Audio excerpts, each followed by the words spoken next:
Hello everyone, welcome to Ganesh Academy e-learning app. In today's video, we are going to discuss adjoint of matrix. Adjoint of matrix, कोई भी matrix अगर आपको दिया है तो उसका adjoint मैट्रिक्स कैसे फाइंड किया जाता है, ये हम लोग इस वीडियो में सीखेंगे. Adjoint of a square matrix. Adjoint of a square matrix is the transpose of the matrix of cofactors of elements of matrix है, ऐसा कुछ लिखा है. इस डेफिनेशन को देख के थोड़ा सा आपको कंफ्यूजन होगा. डोंट वरी, आगे जाके मैं आपको प्रॉपर स्टेप्स बताने वाला हूँ. उन स्टेप्स को फॉलो करके हम लोग एग्जांपल सॉल्व करेंगे, एडजॉइंट फाइंड करेंगे. इस डेफिनेशन की अगर हम बात करेंगे तो इस डेफिनेशन में 2-3 पॉइंट्स थोड़े इंपॉर्टेंट है. यहाँ पे लिखा है स्क्वायर मैट्रिक्स. इसका मतलब क्लियर है, एडजॉइंट सिर्फ और सिर्फ स्क्वायर मैट्रिक्स का ही फाइंड आउट कर सकते हैं. देन यहाँ पे लिखा है ट्रांसपोज. ट्रांसपोज का कंसेप्ट आपको पता होना चाहिए एडजॉइंट निकालने के लिए.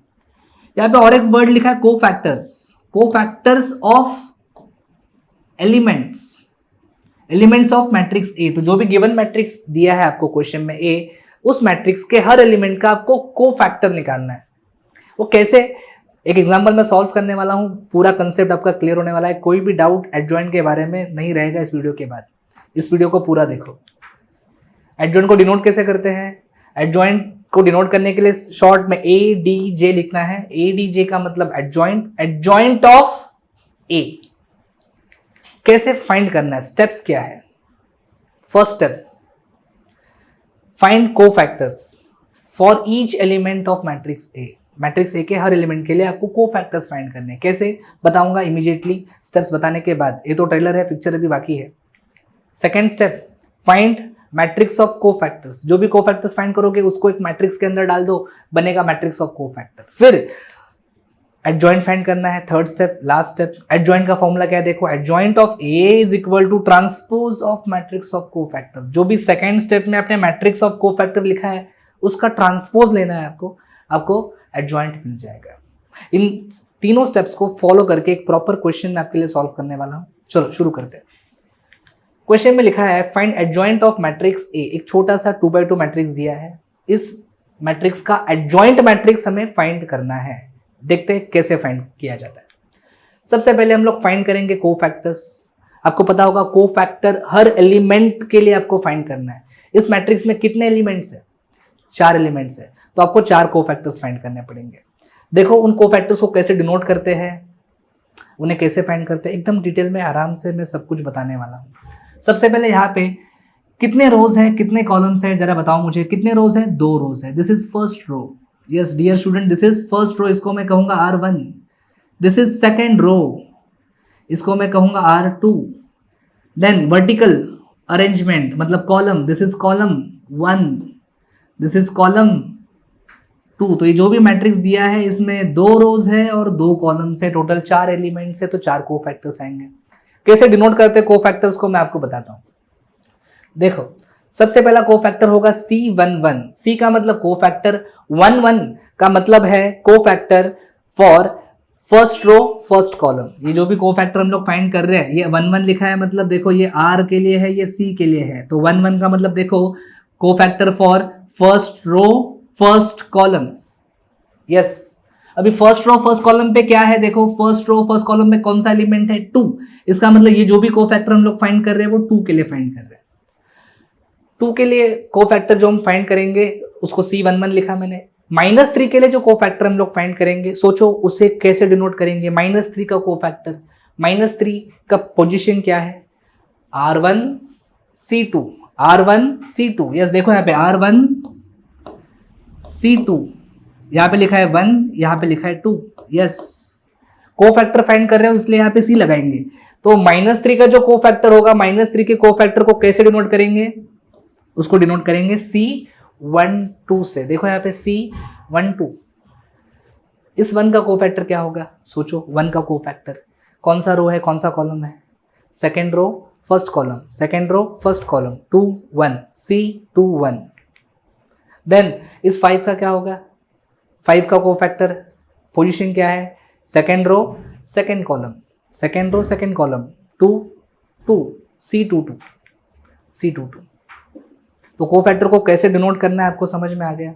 यस, ये जो भी यहाँ पे नंबर्स लिखे हैं ये रो नंबर है, ये कॉलम नंबर है, ये रो नंबर है, ये कॉलम नंबर है, ये रो नंबर है, ये कॉलम नंबर है।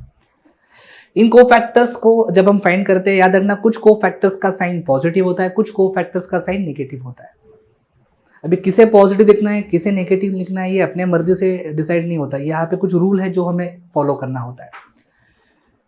रो नंबर कॉलम नंबर को ऐड करो, रो नंबर और कॉलम नंबर को अगर आप ऐड करोगे यहाँ पे 1+1 अगर आप करोगे तो 1+1 कितना आएगा 1+1। रो नंबर और कॉलम नंबर को ऐड किया तो 1+1 2 आ रहा है। 2 इवन है कि ऑड?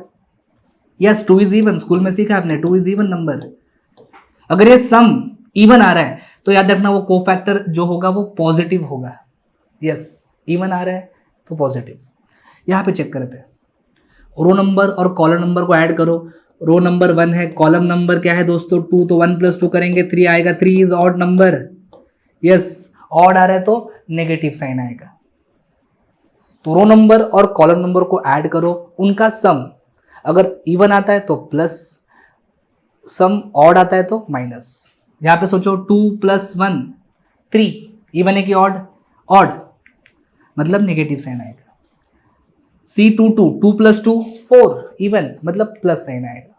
सो नॉट डिफिकल्ट, कुछ बाहर करने की जरूरत नहीं है, कंसेप्ट मैंने आपको बता दिया। ये जो मैंने कंसेप्ट बताया सेम कंसेप्ट आप थर्ड ऑर्डर अगर डिटर्मिनेंट है मैट्रिक्स है तो उसमें आप यूज कर सकते हो, फोर्थ ऑर्डर के लिए भी यूज कर सकते हो। क्लियर? इसके बाद सब जगह पे मैंने बार ब्रैकेट पुट कर दिया। बार ब्रैकेट का मतलब होता है डिटर्मिनेंट। अभी क्या लिखना है डिटर्मिनेंट में मैं आपको बताता हूँ। C11 लिखने के लिए C11 का मतलब cofactor for row 1 column 1। Row 1 column 1 को एलिमिनेट करना है तो इस मैट्रिक्स से रो 1 कॉलम 1 को एलिमिनेट करो। देखो रो 1 कॉलम 1 को एलिमिनेट करने के बाद कौन सा एलिमेंट बच रहा है? यस 5। C12 लिखते समय फर्स्ट रो सेकेंड कॉलम को 1 2 फर्स्ट रो सेकेंड कॉलम को एलिमिनेट करो। फर्स्ट रो सेकेंड कॉलम को एलिमिनेट करेंगे तो कौन सा एलिमेंट बचेगा? चेक करो 1। C21 second row first column को एलिमिनेट करेंगे, सेकेंड रो फर्स्ट कॉलम को एलिमिनेट करेंगे तो कौन सा नंबर बचेगा? -3।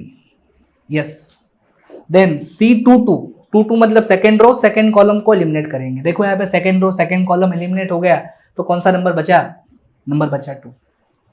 सिंपल है, सिंपल है। यस और नो? यस। अब इनका वैल्यू लिखेंगे राइट साइड में। देखो ये तो फर्स्ट ऑर्डर डिटर्मिनेंट है, इसे सॉल्व करने की ज़रूरत नहीं है, जो एलिमेंट उसके अंदर है वही उसका वैल्यू होता है। तो इसका वैल्यू क्या आएगा? इसका वैल्यू आएगा 5। इसका वैल्यू 1 आएगा, पीछे माइनस साइन है मतलब हम लोग लिखेंगे -1। यहाँ पे अंदर जो वैल्यू है वो -3 है, बाहर भी माइनस है मतलब इसको -3 लिखना पड़ेगा। माइनस माइनस बच्चों प्लस हो जाता है तो आंसर आएगा +3। एंड ये तो सिंपल है, 2 और पीछे प्लस है मतलब 2 लिखेंगे। तो सारे कोफैक्टर्स हमने फाइंड कर लिए। देखो यहाँ पे ये हमारा फर्स्ट कोफैक्टर है, सेकंड कोफैक्टर, थर्ड कोफैक्टर और ये fourth cofactor. First step complete, cofactors हमने सारे फाइंड कर लिए। मैक्सिमम टाइम जो है आपका स्टेप 1 में जाएगा, कोफैक्टर्स फाइंड करने में जाएगा। इसके आगे 2 स्टेप बहुत सिंपल स्टेप्स है। Step number 2 find matrix of cofactors. Already cofactors मिल चुके हैं, बस उन कोफैक्टर्स को एक मैट्रिक्स के अंदर पुट करना है, आपको मिल जाएगा मैट्रिक्स ऑफ कोफैक्टर। कैसे पुट करना है देखो यहाँ पे, matrix of cofactor. In cofactors को रो वाइज आपको पुट करना है इस मैट्रिक्स में, रो वाइज। 5 -1, देखो फर्स्ट रो पे 5 -1 आ गया, फर्स्ट रो फुल हो गया। अभी सेकेंड रो 3 2 ये जाएगा आपके सेकेंड रो के ऊपर। This is simple. Row wise आपको कोफैक्टर्स लिखने हैं, जो भी ऊपर सीक्वेंस है उस सीक्वेंस को रो वाइज एंटर करना है मैट्रिक्स में, मिल जाएगा matrix of cofactor. After that last step adjoint find करना है। Adjoint of matrix A, formula देखो, transpose of matrix of cofactors. ये जो भी ऊपर मैट्रिक्स दिख रहा है इसका आपको ट्रांसपोज लेना है। ट्रांसपोज कैसे लेते हैं? रोज को कॉलम में कन्वर्ट करते हैं। तो यहाँ पे जो फर्स्ट रो आपको दिख रहा है, इस फर्स्ट रो को 5 -1 को हम लोग यहाँ पे फर्स्ट कॉलम बनाएंगे, सेकेंड रो को यहाँ पे हम सेकेंड कॉलम बनाएंगे। This is adjoint matrix. This is how we find adjoint of any matrix. यहाँ पे इस एग्जांपल में मैंने 2x2 मैट्रिक्स का एडजॉइंट निकाल के दिखाया है। सेम मेथड आप 3x3 मैट्रिक्स के लिए भी यूज कर सकते हो। Thank you.